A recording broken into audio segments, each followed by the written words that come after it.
I'm Jeff Ray. I'm the president and CEO of the South Bend Regional Chamber here today to talk a little bit with School City of Mishawaka. I have the school superintendent, Dr. Theodore Stevens, Theo, joining us today for a conversation. And I have Chuck Lehman and Kate Volker, two members of the Community Advisory Committee that's been working with School City on a variety of issues.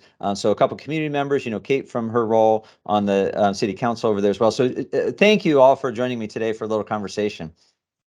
Oh, we're glad to be here. Thanks for having us, Jeff. So School City's got some important things on the agenda this spring that we want our taxpayers in Mishawaka to understand more. So we're the South Bend Regional Chamber. We have 200 plus members in Mishawaka, so they're really plugged into what's going on over there. So we thought this would be valuable for them to understand a little bit more about what's going on over there.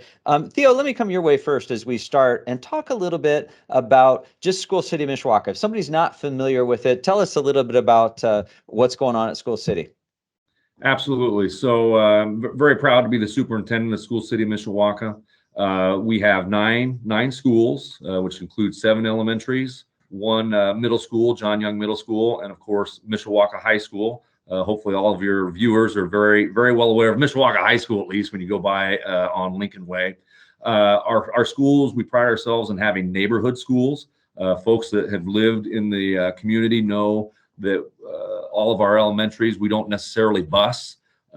General education kids, we're essentially a walking district, and we have a partnership with Transpo for our middle school and high school students that they can receive transportation if necessary. We have about 5,000 students from the greater Mishawaka area, so to speak, and some surrounding areas. And we offer kindergarten through grade senior year. Obviously, we have a few preschool programming locations also sprinkled throughout the corporation, along with Head Start partnership. That partnership is with St. Joe and Elkhart County Head Start Consortium. And we're really proud of sort of the small school feel that we have in the greater St. Joseph County, Michiana area, but still large enough to offer a lot of opportunities to our students, both athletics, of course, academics, and fine arts opportunities. So sort of a small school feel with big school opportunities, what we like to try to pride ourselves in. Awesome. Well, thank you, Theo, for that introduction. In the interest of full disclosure, I'm a product of that school corporation, and had a chance to participate in those neighborhood schools as a beager bulldog many years ago, and moved away before the high school, but had a terrific foundational educational experience in Mishawaka School. So love the chance to talk today. Kate and Chuck, I'm going to come your way for a second. So Kate, talk a little bit about your involvement with the schools. Kind of how have you become connected here? So I am a product of Marion High School. And my kids are too, because we're Catholic and we chose Catholic education for our kids. However, one of the things that I think is so important about the city of Mishawaka is that we have good schools. Good schools and a good city make a strong partnership, and you really can't have one without the other. I was asked to be a part of this committee, and I was excited to take the opportunity. And I've really learned a lot about Mishawaka schools. I had already known some things where I'm partnering with the Mishawaka Building Trades on something through my historic preservation program. But being able to get more involved with the School City of Mishawaka, I'm very impressed with them, and I've enjoyed meeting people, and I'm very interested in Mishawaka schools being strong to complement our strong city. Sounds good. And Chuck, talk for a second about your involvement. How do you get connected with Mishawaka Schools? Sure. Thank you. And thank you, Jeff, for having us today. The Kate and I do co-chair the Community Collaborating Committee, and part of that is we've been meeting well over a year to look at various aspects of what Mishawaka schools are going through as far as economics and the growth and trends on that. Part of what we've learned is that great cities, one of the characteristics of great cities are the great schools that are part of that. And as each community is trying to attract and retain talent, those are very, very vital factions of how that could actually be a component of making a decision to live, work, and play here. So Mishawaka Schools is a very vital instrument of our character of our city. So this is part of our engagement, and again, it's one that's been a learning experience for us, but something we want to share with the community. Great, thank you. Kate, let me come back your way. Let's talk a little bit about the ask, or even why we're having this conversation today. So there are a series of public meetings going on throughout the community. Voters in May will talk about a referendum. Help our viewers understand a little bit about, you know, kind of what the ask is here.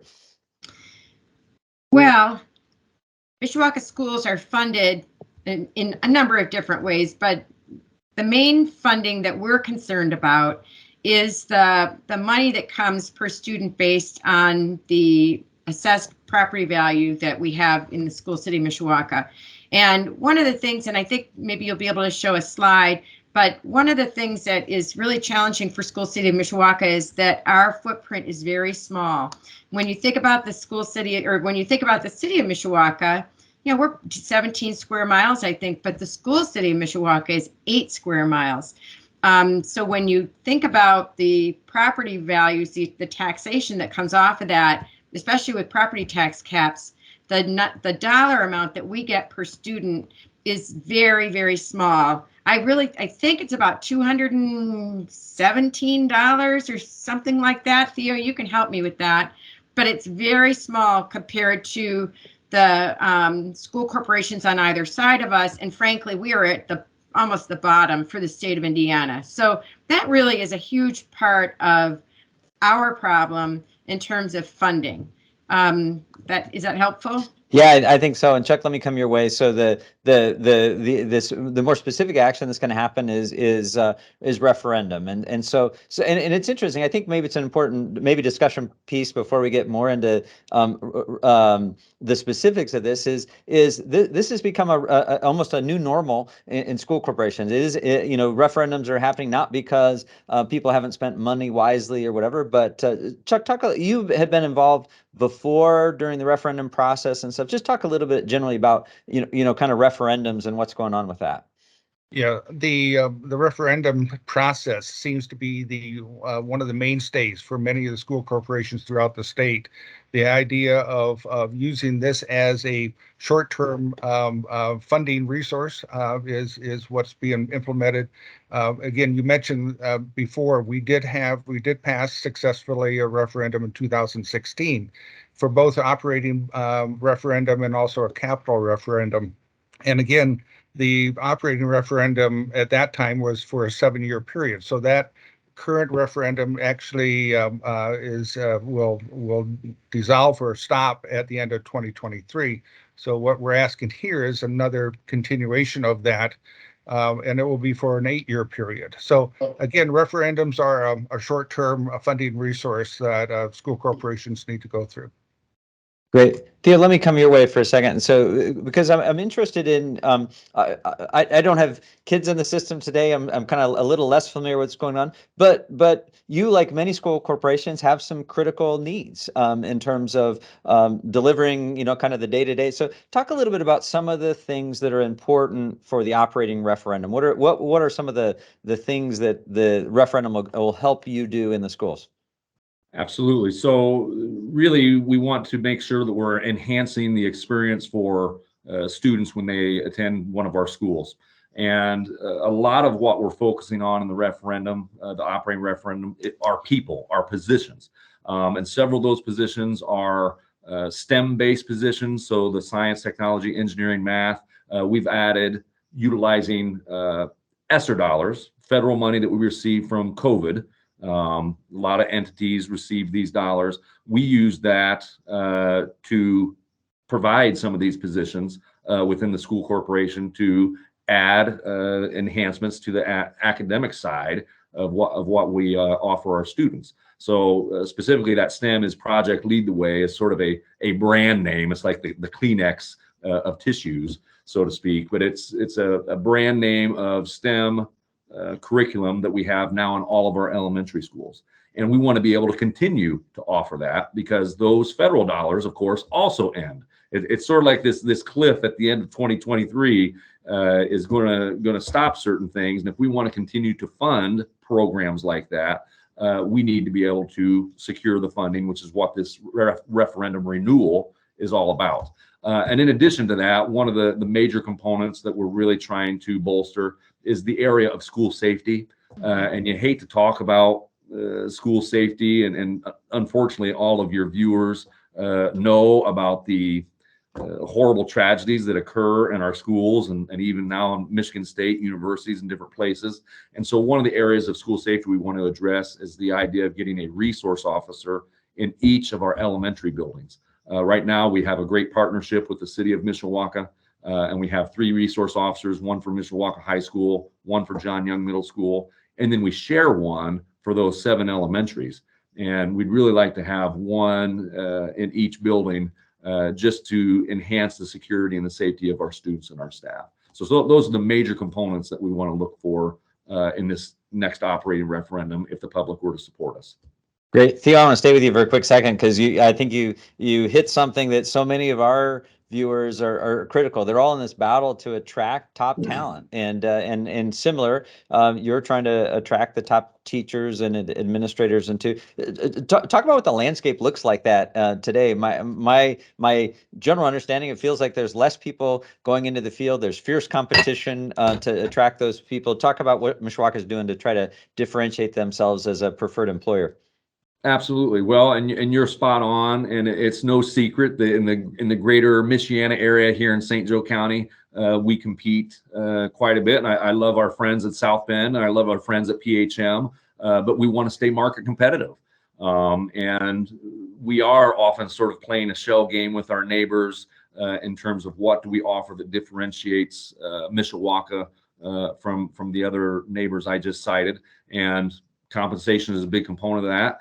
We like to keep our class size lower if at all possible. And as I led off in this meeting, we like to at least sort of provide this smaller neighborhood school community feel, but still have a lot of the large school amenities and offerings for our students. Great. Kate, let me come your way. So voters on May 2nd will have a chance to consider the extension of this operating referendum. You mentioned being involved for sometimes in terms of the planning. And then I also think there's a number of efforts happening right now to help people better understand what's being proposed. Can you walk through just a few of those folks to help folks understand that you that didn't just wake up yesterday and decide this needs to happen? Just to help us understand some of the planning that's gone in and some of the efforts being made to help inform people about what you're asking. So talking about the Community Collaborating Committee, one of the things that we did over the last year and a half or so is study ideas that we thought might or might not help School City of Mishawaka. So one of the things, referring back to the comment that I made about funding per student based on the property values, one of the recommendations that we made to the school board is that they investigate a legislative remedy to this funding problem. Now, we realize that government moves at the pace of government, which is slow. And for something to happen in terms of working with the state legislature to correct this situation, it will take time. And that's one of the things that we all have to realize when we're talking about this referendum is this legislative remedy, if we were able to, or if School City if we're able to accomplish it, will take time. And honestly, I think that's one of the most important recommendations that the Collaborating Committee made to the school board. In terms of the education or public information efforts, we are going to various community meetings that happen on a regular basis around Mishawaka. And we're also going to be meeting with some specific groups, Mishawaka Business Association as an example, the Mishawaka Alumni Association is another example, but we're also offering several public meetings. And we'll get those to you, Jeff, because I should have gotten them in front of me. But okay. One is on the 18th of April, and that will be at 6 o'clock at Mishawaka Public Library in the Spencer Gallery. The other public meeting will be the following day at our brand new beautiful City Hall Council Chambers, which if people haven't seen, they should come and see it. And that's also at 6 o'clock on the April 19th. So those are two opportunities in venues that can really accommodate a lot of people superintendent. Stevens will be there. Chuck and I will be there. Members of other members of school, city administration will be there, and there'll be real opportunity for people to talk and ask questions. And I highly recommend that our public, our taxpayers, our citizens take advantage of those opportunities, come in and learn a little bit more and ask questions, because you got to ask questions in order to get the answers. Yep. Jeff, I could just maybe add to what Kate shared too. Part of that year and a half of study, it wasn't just the committee that came up with these ideas. We had presentations by the school administration telling us how budgets are formed, how various funding resources are provided, and so on. So as I said earlier, it's been a great educational process for the committee members to go through that to have a better understanding. Great. No, thank you, Chuck. Chuck, I maybe stay with you or Theo. I'm not exactly sure which way on this one, but so let's go back to 2016, for example. So back in 2016, we and I realized you weren't the superintendent then, Theo, which is why I was maybe pointing Chuck's direction. But at the time, we were kind of making some similar pitch, right? Talking a little bit about school funding, talking about some of the critical needs in the school corporation, talking about how we would spend these dollars should we get the referendum.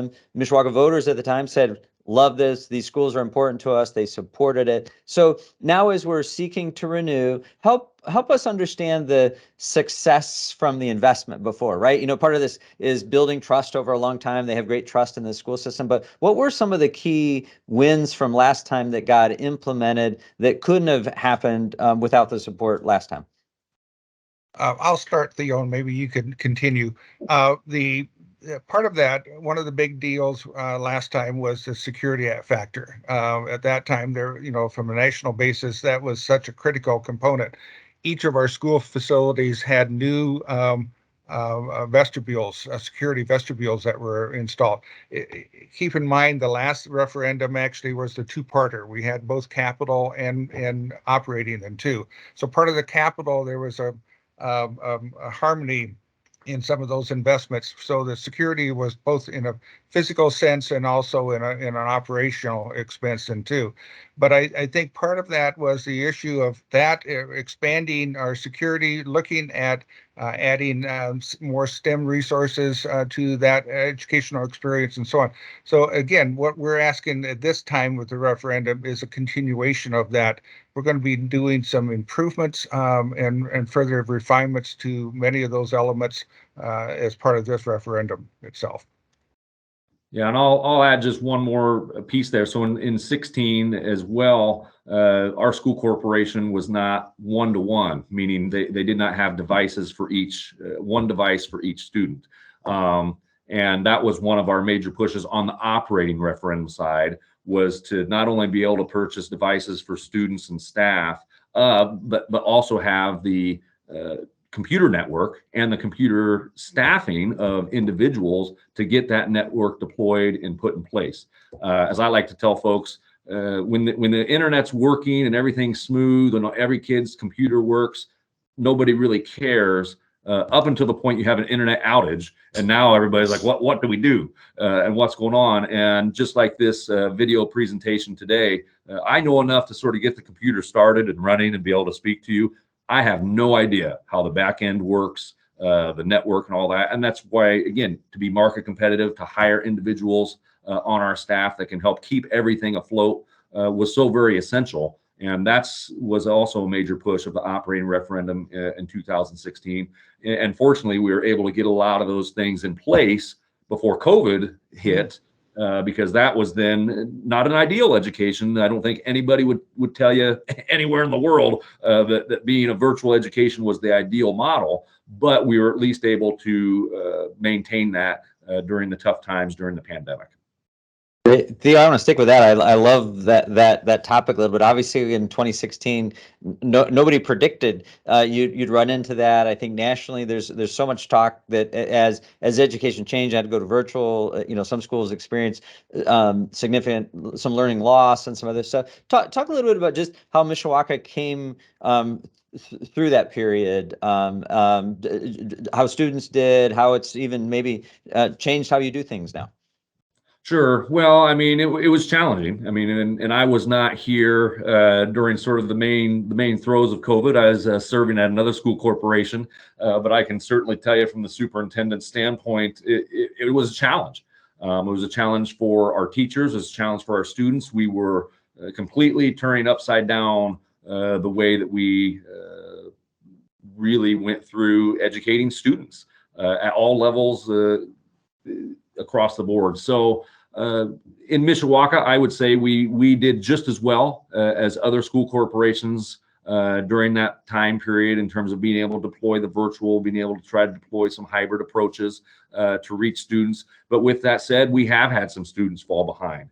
And part of this, our COVID dollars were to get staff in to help with some of that learning loss, as we identified already, like Project Lead the Way. But we've also added some social workers and some other individuals to really help with some of the needs that our students have.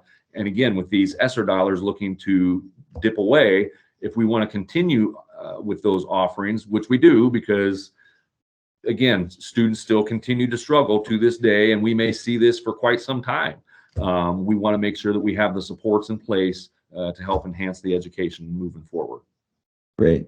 Chuck, let me come your way for a second. You be my tax expert for a second. As we were talking here, we're talking about continuing the referendum that happened in 2016. So generally, am I understanding this right? The tax rate that's already been established for this on your property tax bill is going to remain exactly the same. It will be very close to being the same. I think the understanding is that everyone's tax assessment has been modified and will probably go up. So the tax implications of that will be a little bit different, but the tax rate will be about the same.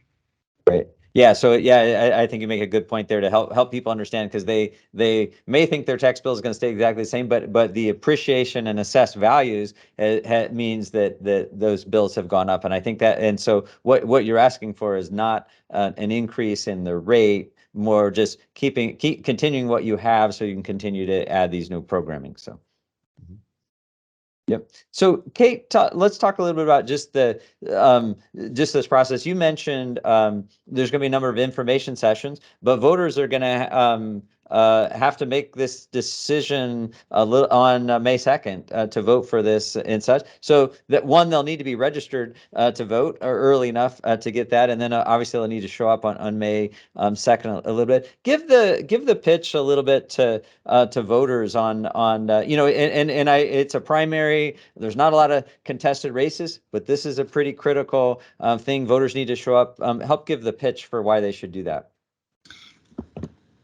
I guess I would say that our Mishawaka schools are strong, and they're strong because of the support of the community and the support from the referendum standpoint that began in 2016 and moved through some really challenging times. And I remember Dr. Stevens at one of the information meetings in 2016 talking about the 1-to-1 ratio and the plan to get those computers into kids' hands. And I was so impressed by your plan over time to get everybody up to stuff, and how thankful I was. And I'm not a parent with kids in school right now, but for our Mishawaka kids to be prepared when this emergency started was just a tremendous value. And it was because of the work that people did before. And as citizens, we all said yes in 2016, and we produced a really successful program, ongoing successful program.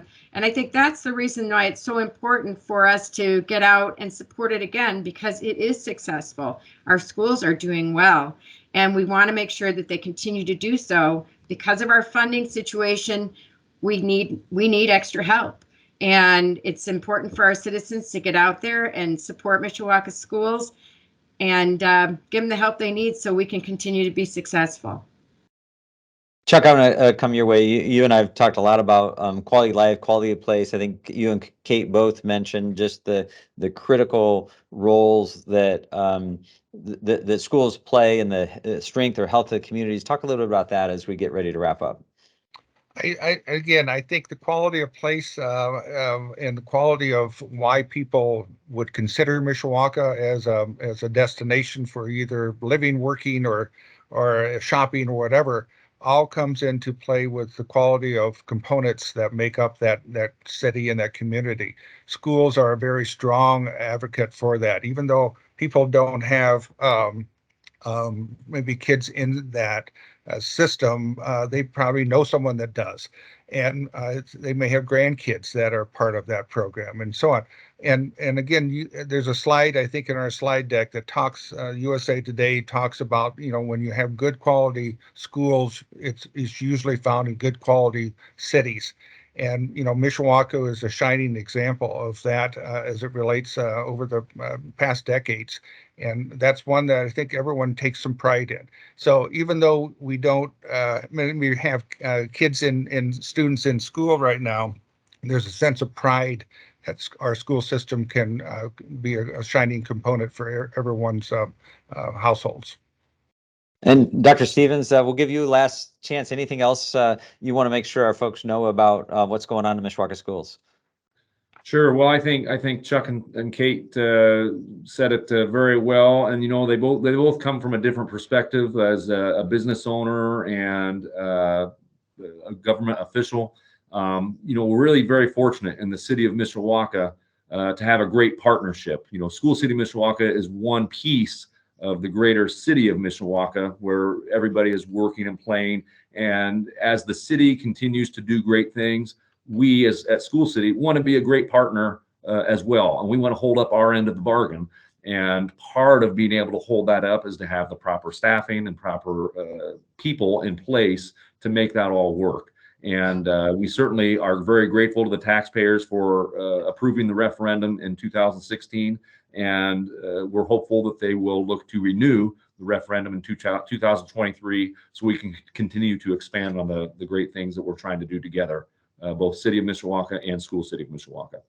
Great. Well, we appreciate the three of you and your leadership in the schools in Mishawaka. We're grateful for that. Thanks for the chance to help us understand. Again, a reminder, May 2nd, voters will have a chance to continue the referendum that was approved in 2016. We'll be sharing across our platform several different information sessions and other ways for you to access information. But guys, we appreciate you carving a little time out of your schedule today to help us better understand what's going on.